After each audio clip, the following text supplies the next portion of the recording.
What's up YouTube? This is Brian from Bull Strength coming at you with another video, and today we're going to be talking about the Bull Strength 5x5.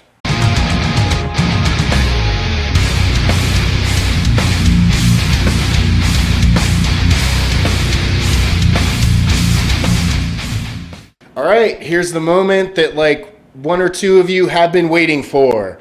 I'm releasing the Bull Strength 5x5 Beginner Strength Progression Program to my website for free. Link is below in the description if you would like a copy of it. And basically what this video is meant to be is a companion to the program. So let's talk about the 5x5 sets first.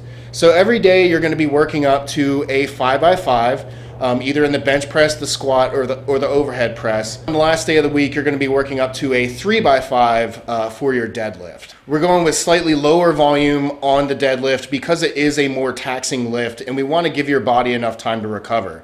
In this beginner phase, you're probably not as conditioned, so we want to make sure that you're maintaining a manageable amount of volume that you can recover from. And remember, since we're training for strength output, we want to make sure that we have enough time in between sets. So don't forget to take your 3 to 5 minutes in between every set. Set a timer or something like that, and make sure you're in that 3 to 5 minute window in between each set. If you've noticed on the 5x5 set for squats, I say that you can either do a back squat or a box squat. That's pretty much entirely up to you. Are you confident with your mobility? Do you feel like your ankles are mobile enough? Do you have butt wink? Do you have back pain? Do you have issues with your squat? If you do feel like you have problems with your squat, you probably shouldn't be squatting without some sort of assistance. So that's why I have the box squat up there as an option. Now the same thing applies to the deadlift. If you noticed on my 3x5 deadlift day, it says that you can do it with a barbell or a trap bar.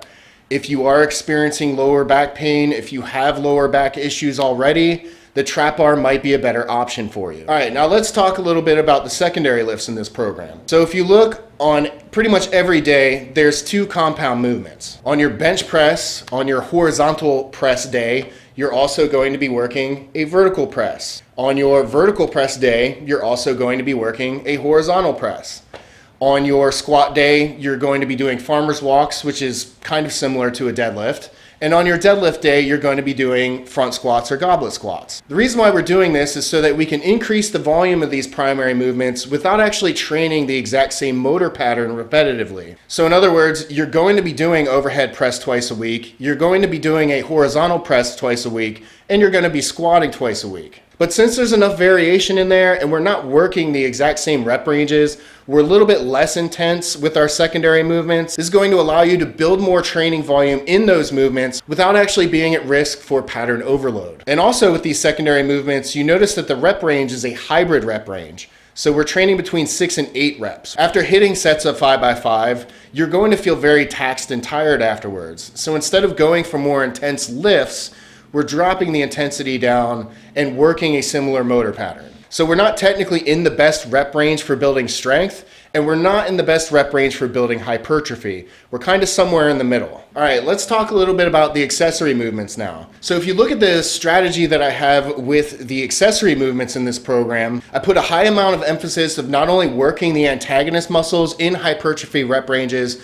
but we're also working isolateral movements to help you build balance, which is going to prevent injury. So pretty much every primary movement is going to start off with a barbell, which is going to be good for building overall strength. And then every secondary movement is going to be using kettlebells or dumbbells, which are much better for building isolateral strength. So if you notice on bench press day, you're going to do your bench press first. Then we're going to hit some overhead press with either dumbbells or kettlebells. Then you're going to be doing some face pulls to hit those antagonist muscles. So like I've said, the emphasis is not about gangbanging you with a crap load of different compound movements. It's about putting emphasis on the important compound movements that matter and then kind of bulletproofing everything and ensuring that you're not injuring yourself along the way. So we're using dumbbell overhead press, dumbbell floor press, single leg squats, single leg deadlifts, single leg press, and farmer's walks to help you build stability. What we're trying to do here is build a solid strength foundation, but also work on your balance, coordination, and posture to ensure that you're not going to get injured. All right, now we're going to be talking about when it's appropriate to start adding weight. And the answer to that is every week. This is a 5x5 beginner program, so we're tapping into your newbie gains. So after your first week, when you start your second week, you're going to add 5 pounds to your upper body lifts and 10 pounds to your lower body lifts, just like any other strength progression program. Just remember, and here's the 100th time that I've said this on this channel, make sure that you're tracking everything. Make sure that you're logging every single workout. Now, we're not just talking about your 5x5 sets. We're not just talking about your deadlift and your bench press and stuff like that. We want to be tracking everything because we want to be progressing in everything. So not only do we want to be adding weight to your compound movements, you also want to be adding weight and repetitions on your secondary movements and on your accessories too. So in other words, on week 2 of this program, yes, you're going to add 5 pounds to your bench press, but you're also going to try to squeeze out an extra rep on your secondary movement, an extra rep on your accessory movements. If you get up to 12 reps on any of these hypertrophy accessory movements, you need to be thinking about moving up in weight. So the overall goal is to be progressing in everything, not just the big 4, not just the big compound movements. We also want to be progressing on your balance, on your secondary movements, and your overall accessory work. We want to progress in absolutely everything. Track and record and write down everything, or this program's not going to get you anywhere. No program's going to get you anywhere. All right, now to talk about deloading. So when do you deload on this program? Now, like with any other program, the deload is extremely subjective. If you start feeling banged up, if you start feeling like you're not making progress or you're starting to stall, it might be a time to take a step back and take a break for a week. Or if you've been running this program for 2, 3, 4 months and you're not making progress at all, it might be time to move on to another program. This is a beginner's program, so it's not meant for long-term gains. It's just meant to optimize your newbie gains. So if you are starting to feel banged up or like you're not making progress, go ahead and take a deload week, follow the rep ranges that I have in the program, and then if you look at the program, it says see video for more details. This is the video. So what you want to be doing after your primary compound movements is completely up to you, okay? If you feel like you have a weak point somewhere, you do the work. Deloading should be very subjective. So whatever you choose to do after the primary movement, I'm going to leave that completely up to you. Just keep in mind that it's a deload.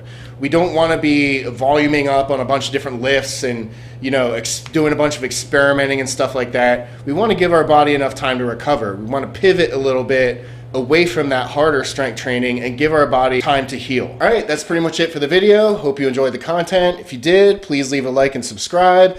Don't forget that the Bull Strength 5x5 is available on my website for free. Link is in the description. There's also links to my Patreon and Subscribe Star if you would like to support this channel, and I will see you in the next video. Peace out.